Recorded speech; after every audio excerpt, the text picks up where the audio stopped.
Ça va, Leslie? Ça va. Je disais que c'est une soirée importante pour vous. Un petit peu stressée. Un peu stressé, on le serait à moins. Vous venez ce soir retrouver un père que vous n'avez pas vu depuis que vous avez l'âge de 10-11 ans à peu près. 10-11 ans. Et vous avez aujourd'hui 22 ans. D'accord, 22 ça ans. fait une douzaine d'années.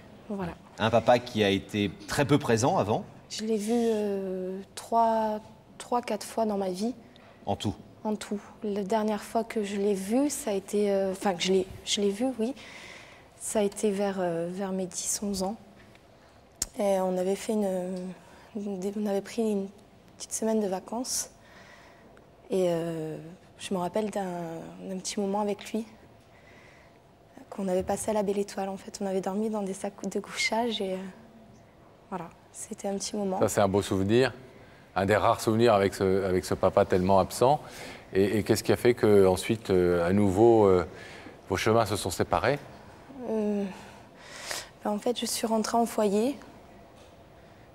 J'ai eu en fait une enfance très difficile. J'ai eu des petites difficultés avec ma maman. D'ailleurs, personne de ma famille est au courant de ma démarche aujourd'hui. Ce soir, voilà. Et On peut juste dire peut-être, mais Pascal a peut-être envoyé un sujet, parce qu'il y a un sujet qui raconte cette histoire mieux qu'on pourrait le faire nous-mêmes, hein, avec des photos que vous nous avez données, que c'est un papa que vous avez très peu vu, parce qu'en fait, il s'est séparé de votre maman très, très tôt, quand vous aviez 4 ans, c'est ça? un peu avant, et Un après petit peu il est revenu nous voir. Il est revenu pour voir, pour reconstruire l'histoire avec votre mère, Voilà. et puis ça ne s'est pas fait. Ça s'est pas fait, ça s'est s'est mal passé. mal passé, donc il est reparti de votre vie, Voilà. et donc c'est un papa que vous avez très très peu vu. Très très peu vu. Et la dernière fois que je l'ai eu au téléphone, c'était à peu près il y a 3 ans. Et on devait se voir, mais si vous voulez, j'ai des difficultés avec ma belle-maman.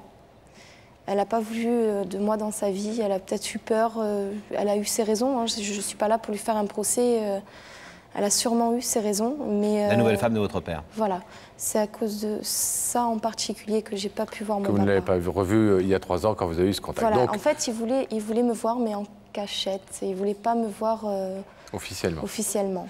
Alors Leslie, on a essayé de retracer toute cette histoire compliquée, cette enfance que vous venez vous-même de qualifier de difficile, de douloureuse parfois. On a essayé de la retracer en images pour essayer de mieux comprendre comment effectivement vous avez vécu et grandi loin de ce père que ce soir vous venez rechercher. Leslie, petite fille qui grandit dans l'absence de son père. À peine revenue, déjà repartie. Elle a 4 ans lorsqu'il réapparaît brièvement dans sa vie. Enfance malgré tout heureuse, Leslie devient adolescente. Elle tente de reprendre contact avec lui, mais Francis a une autre vie dans laquelle il ne réussit pas à lui donner sa place. Une nouvelle fois, ses espoirs restent déçus.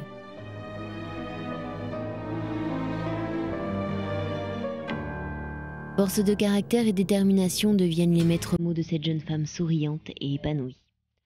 Elle construit sa vie sans oublier au fond d'elle ce désir secret d'un jour enfin revoir son père.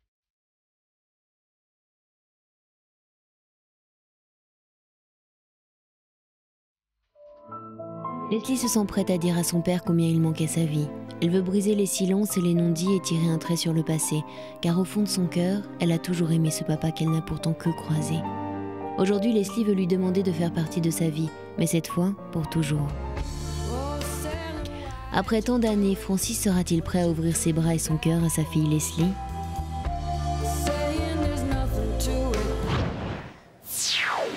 On a vu que votre père vous a pas reconnu à la naissance. Pour quelle raison?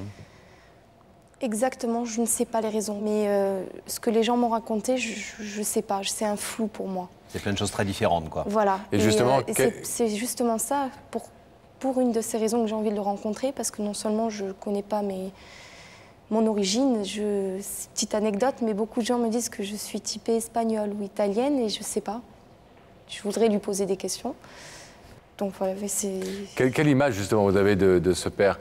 Vous avez des griefs à son encontre? Vous lui en voulez d'avoir été aussi absent? Je lui en ai voulu étant jeune, mais en ayant un peu pris plus d'âge, je comprends un peu. Je comprends qu'il a voulu préserver une famille et son mariage avant tout. J'ai une petite rancœur parce on est quatre enfants et je suis la seule qui ne s'est pas occupée. Mais je me dis qu'il y a des raisons. Et vous voulez les connaître? J'aimerais reprendre contact pour mon bien-être à moi. J'ai 22 ans, je serai un jour maman, je serai un jour mariée. Et j'ai besoin de savoir qui je suis. Est-ce que vous pensez que Francis attend espère cette démarche? Qu'est-ce que ce coup de fil que vous avez échangé il y a quelques années et qui n'a pas eu de suite, vous a donné l'impression que c'était un père qui avait envie de vous connaître ou que vous arriviez un peu dans sa vie, pas forcément bien à propos? Il y a 3 ans en arrière, je pense que j'arrivais pas bien. Il m'aurait pas répondu ça. Il m'aurait pas dit. On se voit, mais en cachette. Donc c'est que j'arrivais au mauvais moment. Et qui vous dit que ce soir vous arrivez au bon moment? Peut-être aussi qu'il y a 3 ans, il sentait que j'allais lui demander des choses, que j'allais être imposante dans sa vie, alors qu'aujourd'hui, je suis une jeune fille qui se débrouille très bien. Je ne sais pas si on vous l'a évoqué, j'ai un problème de vue. Et je m'en sors plutôt bien. J'ai mon indépendance, j'ai besoin de personne dans ma vie. Et je suis devenue une femme. Et peut-être que la jeune fille qu'il a eue à 3 ans au téléphone lui faisait peur. Et peut-être qu'aujourd'hui, la femme qu'il va voir... n'a aucune raison de lui faire peur. Voilà, lui fera aucune raison. Il veut juste être proche et comprendre et avoir des contacts avec lui. Je ne compte pas lui demander, je compte rien lui demander en échange. Je veux juste des conseils, je veux juste connaître ma vie et avoir un rôle de père-fille, fille-père, ce qui est tout à fait normal. Qui me disent un peu les 3 chemins. Ça c'est bien ma fille, ça c'est pas bien. Un petit peu ce rôle-là, mais pas, je ne suis pas là pour lui demander un soutien financier ou quoi que ce soit. Je me débrouille très bien. Néanmoins, Leslie, vous savez que ce rideau peut rester fermé, vous y êtes préparé, on vous y a préparé également. Bon, mais c'est une démarche très importante pour vous, vous avez aussi besoin peut-être d'une réponse. Oui. Par rapport à ça. De toute façon, j'abandonnerai jamais. Peut-être qu'un jour... Un jour, peut-être, il sera prêt. Il sera prêt. Peut-être qu'aujourd'hui, il ne sera pas prêt, mais je laisserai Vous pas le comprendrez. tomber. Oui. On espère qu'il est prêt ce soir à vous rencontrer et à vous connaître. On va aller voir Daphné et voir s'il se trouve à ses côtés. On vous abandonne quelques instants. À tout de suite. Merci.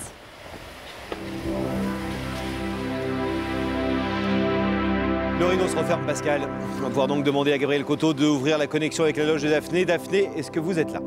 Oui, je suis avec le charmant Francis. Bonsoir Francis. Bonsoir. Qui a d'ailleurs un délicieux accent de Marseille. C'est une loge un peu ensoleillée grâce à vous. Alors vous, Francis, vous vous passionnez pour la nature et plus précisément, vous êtes garde-chasse à Calas. C'est ça. Et aussi, vous avez une deuxième passion qui remplit vraiment votre vie et votre cœur, c'est vos enfants. Tout à fait. J'ai même eu le droit de voir les photos de vos enfants. C'est vraiment ce qui maintient en tout cas Tout à fait. le sourire aux lèvres, etc. Et un peu le soleil de Marseille aussi. Et le sourire de Marseille. Voilà. Bon, est-ce qu'on peut nous aussi profiter un peu de ce soleil, Daphné? Tout à fait. Bah écoutez, je ne sais pas si je vais vouloir me séparer de Francis parce que c'était une vraiment très belle compagnie, mais je pense que le devoir vous appelle. Je vais vous demander de vous lever, s'il vous plaît. De suivre ça, mais la vérité est au bout du couloir. Merci. Merci.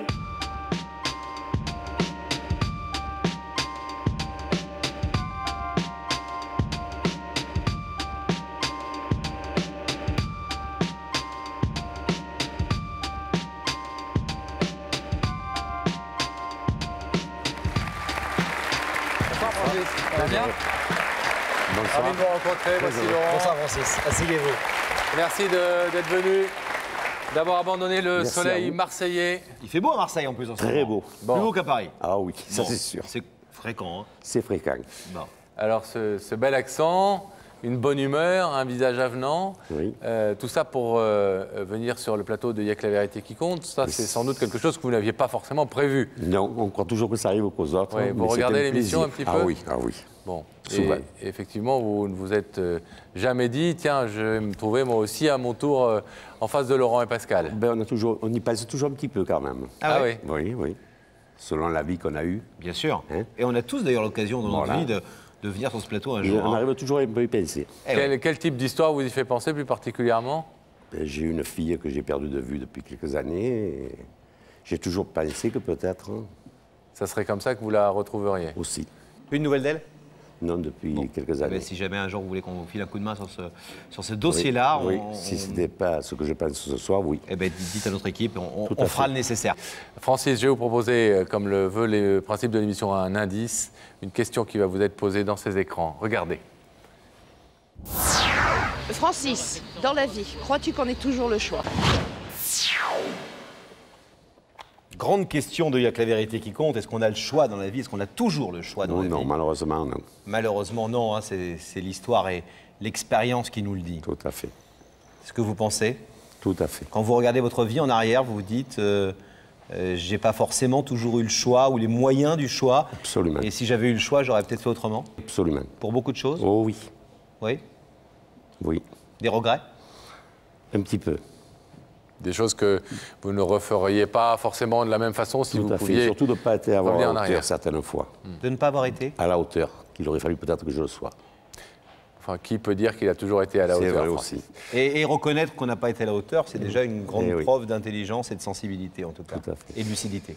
Alors, est-ce que je vous propose, si vous en êtes d'accord, de transpercer ce rideau du regard via les écrans pour voir eh bien, qui se trouve de l'autre côté et qui veut vous parler? Oui, absolument. Vous êtes prêt, Francis? Oui. Alors, la vérité, eh bien, elle est dans les écrans. Elle va y apparaître, en tout cas, dans quelques secondes.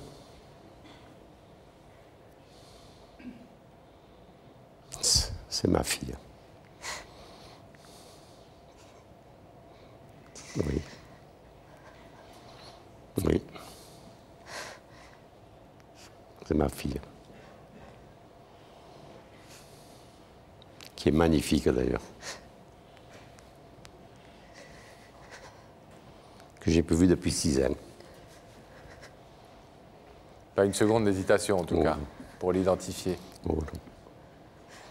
Pas vu depuis 6 ans Eh oui. et peu vu Et peu vue avant. depuis 20 Et quelques années, et oui. quelques années. Tout à fait. Pour des raisons qu'elle nous a expliquées. Et qui elle n'est sont- pas là ce soir ni pour vous juger, ni pour nous dire des choses mauvaises sur vous, mais simplement pour vous parler. Elle nous a dit qu'elle vous avait eu au téléphone quand elle avait 18 ans et que Oui. c'était pas simple. Tout à fait. Et qu'aujourd'hui, c'est plus une jeune fille adolescente un peu rebelle qui est en face de vous, mais une jeune femme et qu'elle a mûri dans son discours. Est-ce que vous voulez l'écouter? Oh oui. Leslie, c'est à vous. Bonsoir, papa. Bonsoir, ma chérie. Sa petite reine. Je sais pas si tu te rappelles que tu Oh me disais. oui. Donc voilà, je t'ai fait venir ce soir parce que je me sens plus une femme aujourd'hui et je pense que par rapport à... Excuse-moi. Je t'aime. À ma vie d'aujourd'hui, en fait, jusqu'à présent, je me suis toujours débrouillée toute seule. Donc déjà, premièrement, ce que je voulais te dire, c'est que je veux pas être un boulet. Je veux pas être... je veux reprendre contact avec toi parce que tu es mon père, tu es mon sang. J'ai besoin de toi, j'ai besoin de conseils, j'ai besoin d'un papa. J'ai ce manque depuis que je suis petite. Et tu avais sûrement tes raisons. Je ne suis pas là pour te juger, loin de là. Je pense que tu avais tes raisons et peut-être qu'aujourd'hui,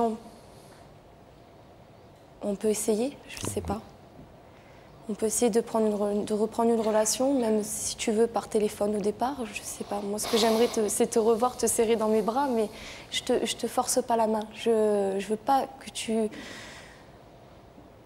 Je veux pas te forcer la main. Je sais pas quoi te dire encore. Tu me forces pas la main. Tu sais très bien comment ça s'est passé, pourquoi on ne se voyait plus. Voilà. Je peux te dire aujourd'hui, je suis en instance de divorce. Oui. Donc à partir de là, les choses ne sont plus les mêmes. D'accord. Tu sais pourquoi je ne te voyais pas? Je le sais. Et j'ai choisi ce moment, je ne le savais pas. D'ailleurs, je m'excuse. J'espère faire partie de ta vie. Il n'est jamais trop tard pour bien faire. J'espère que tu vas être fière de moi. Je suis une jeune fille de 22 ans. Je sais ton âge.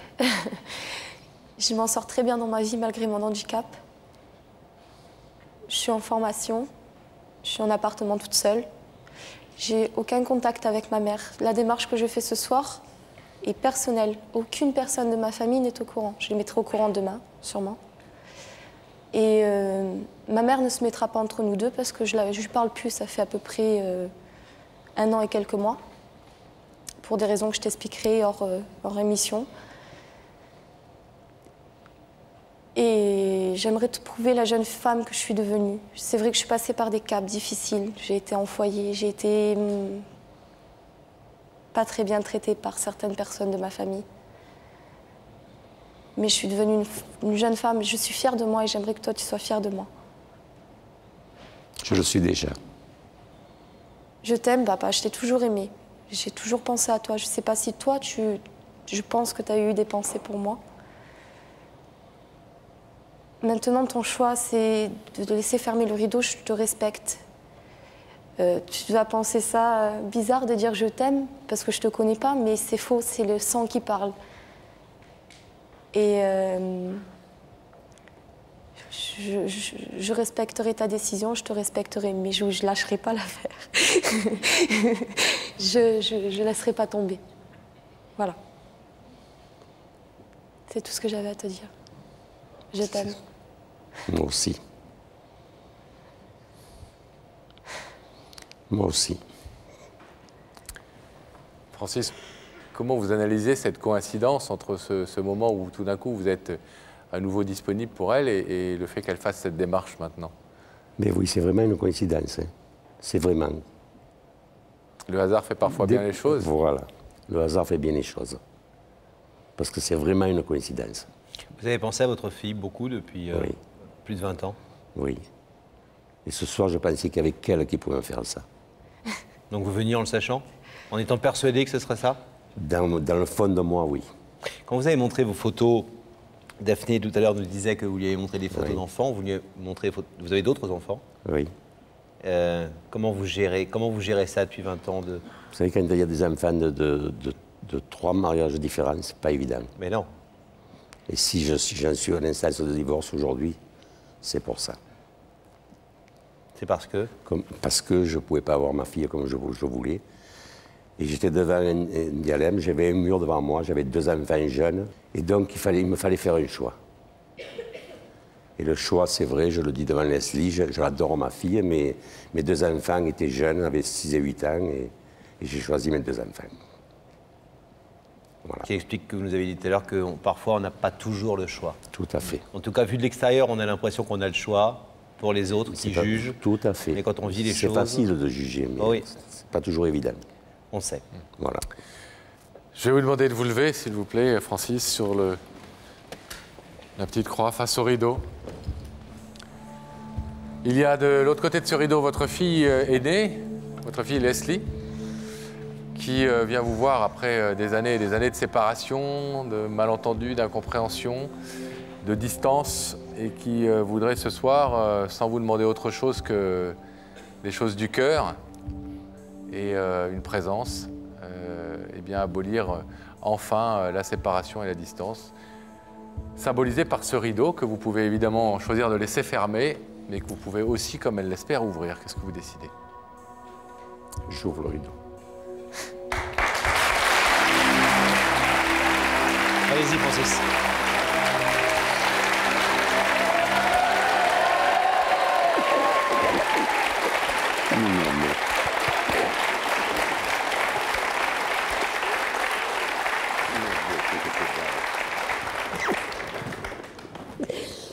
Bon, Leslie et Francis, vous avez 1000 choses à vous dire. On est très heureux d'avoir contribué à ces retrouvailles. Et puis, vous pouvez être fiers de votre fille parce que c'est vraiment quelqu'un de formidable. Merci. Une belle personne. Plein de bonheur à vous. Merci beaucoup. Merci de votre Et plus jamais de attention. séparation.